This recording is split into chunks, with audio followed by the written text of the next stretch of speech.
Kota Depok adalah sebuah kota yang terletak di antara kota Jakarta dan kota Bogor, serta masih berada dalam lingkungan wilayah Jabodetabek.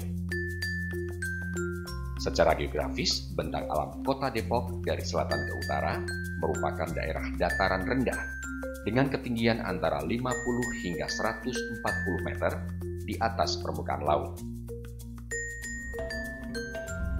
Pada abad ke-17, Depok masih merupakan desa yang sangat terasing. Sebagian besar wilayahnya merupakan hutan belantara. Sekalipun demikian, tanah itu sudah dihuni manusia sebelum kedatangan Cornelis Castellin dan para budaknya. Dari arti katanya sendiri, Depok memiliki dua versi, yaitu sebelum tanah Depok dibeli oleh Cornelis Castellin, Depok merupakan tempat untuk bertapa, karena memiliki situasi yang tenang. Dari sanalah banyak padepokan bermunculan untuk tempat bertapa. Dan nama Depok muncul dari kata padepokan. Versi kedua menyebutkan bahwa nama kota Depok sendiri merupakan singkatan dari DRST, Organisasi Organisasi van Christenen, yang jika diterjemahkan memiliki arti Jemaat Kristen yang pertama.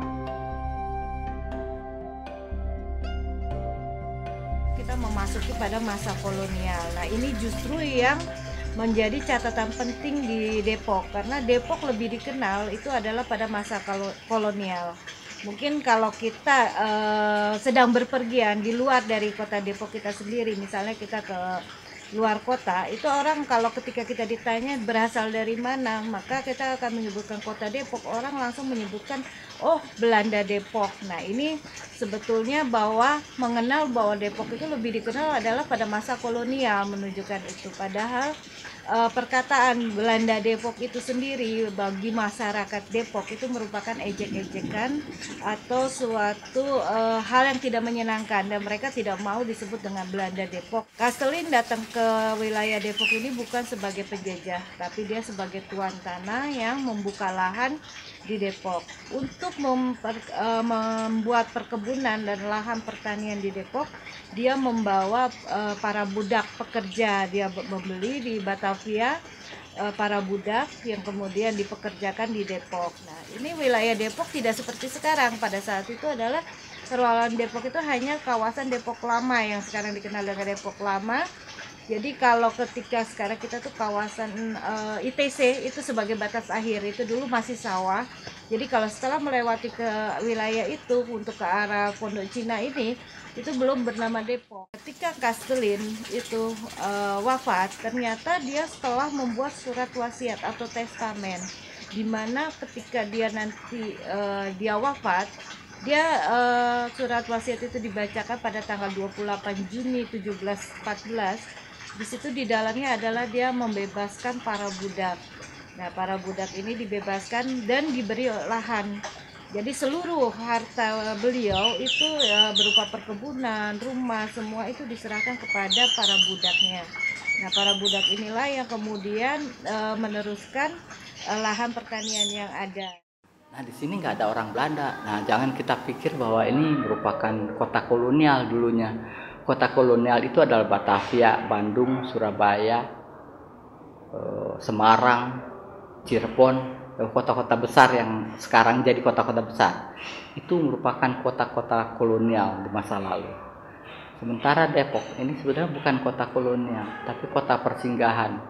Ini seperti halnya juga tadinya Bogor menjadi kota kolonial di sana. Kalau kita lihat bangunannya juga banyak sekali kan Bogor, bangunan lamanya. Tapi itu merupakan tempat peristirahatan orang-orang kolonial di masa lalu. Jadi dari Batavia mereka capek mau istirahat, mereka ke Bogor. Kita sekarang ke puncak, mereka ke Bogor dulu. Tapi di tengah-tengah perjalanan itu ada satu kota kecil, Depok nih. Nah, itu alternatif mereka tuh ke sini untuk menjadi kota peristirahatan mereka. Karena dulu ini masih lebat dengan pohon-pohonan. Pada tahun 60-an saya ke sini itu mulai dari simpangan ke sini. Kiri kanan pohon. Lebat pohon rambutan umumnya, rambutan, duren, manggis. Dengan segelintir sejarah berdirinya kota Depok, sudah pasti tak luput dari benda peninggalan yang berasal dari sejarah itu sendiri. Salah satunya kota Depok yang masih memiliki peninggalan-peninggalan bersejarah saat zaman kolonial tersebut.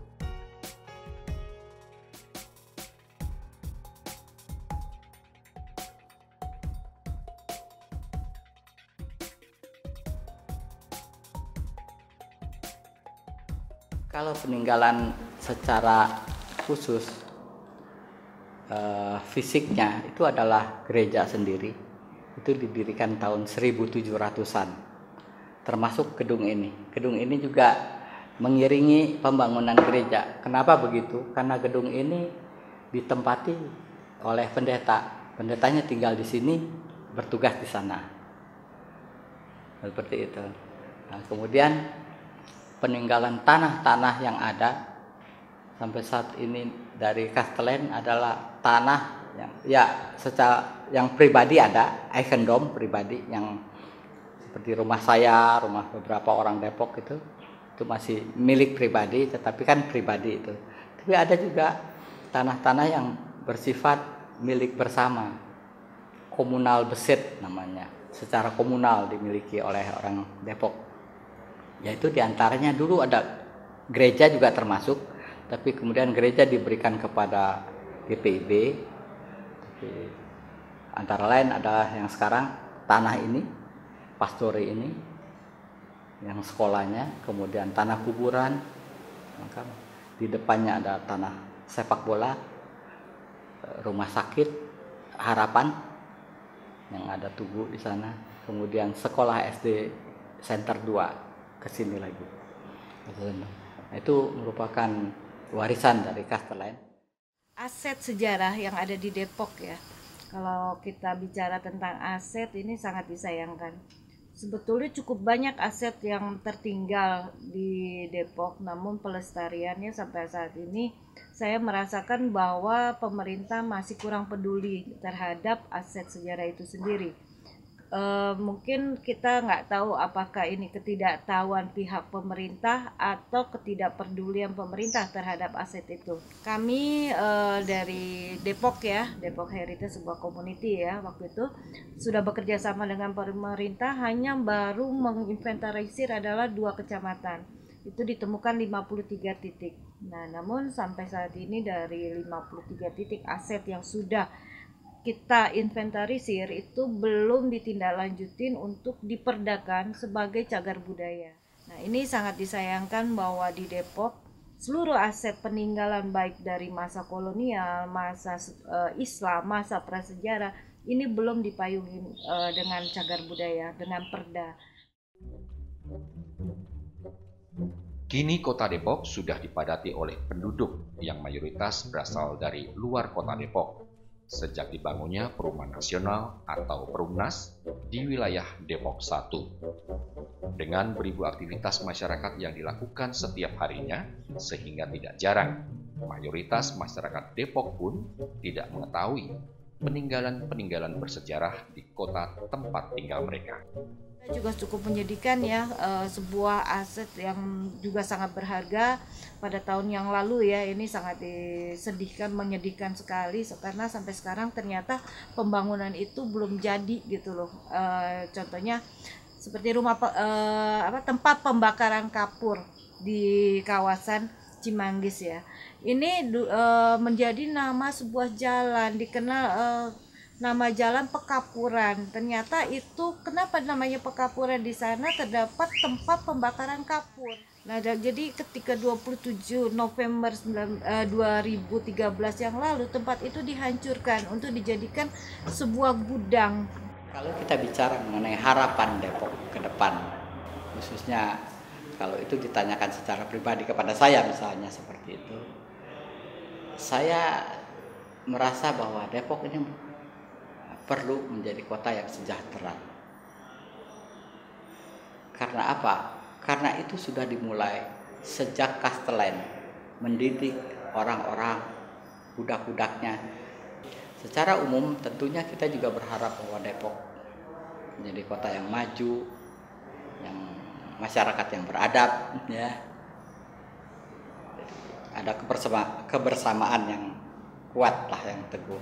Marilah kita sama-sama, baik itu masyarakat, pemerintah, para pelajar ya, mahasiswa, ayo sama-sama kita bergandeng tangan untuk saling mengingatkan, untuk membantu melestarikan peninggalan yang ada.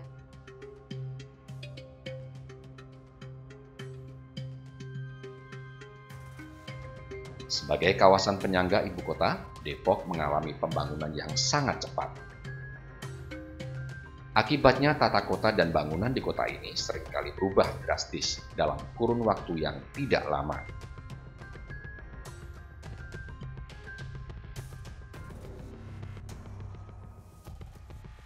Bangunan-bangunan peninggalan kolonial yang hancur ditelan zaman, juga dari masyarakatnya pun sendiri masih jarang yang memiliki kesadaran untuk melestarikan peninggalan-peninggalan bersejarah di lingkungannya.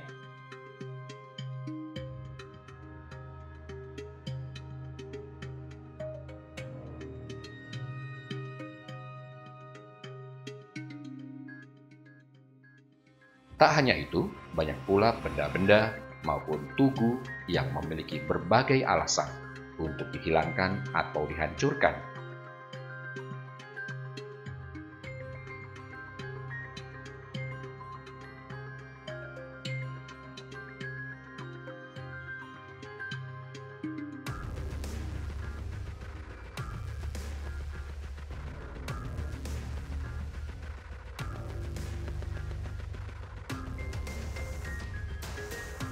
Dan tak jarang ada juga yang dicuri.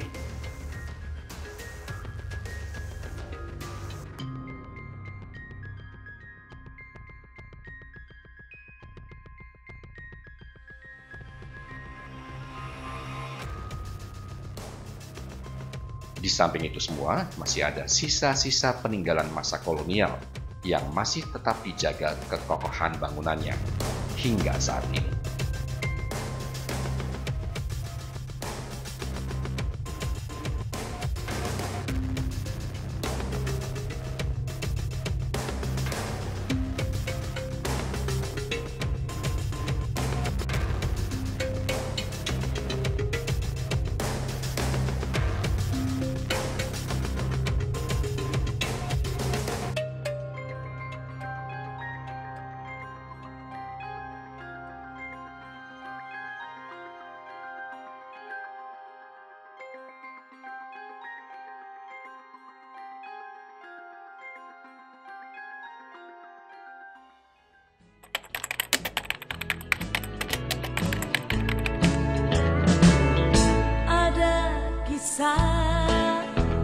Sinyo dan Noni Depok yang terbuang jauh di tanah orang.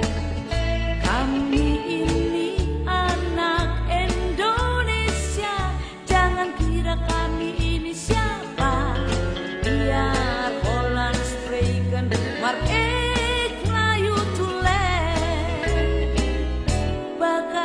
Lawrence, Jonathan Samuel.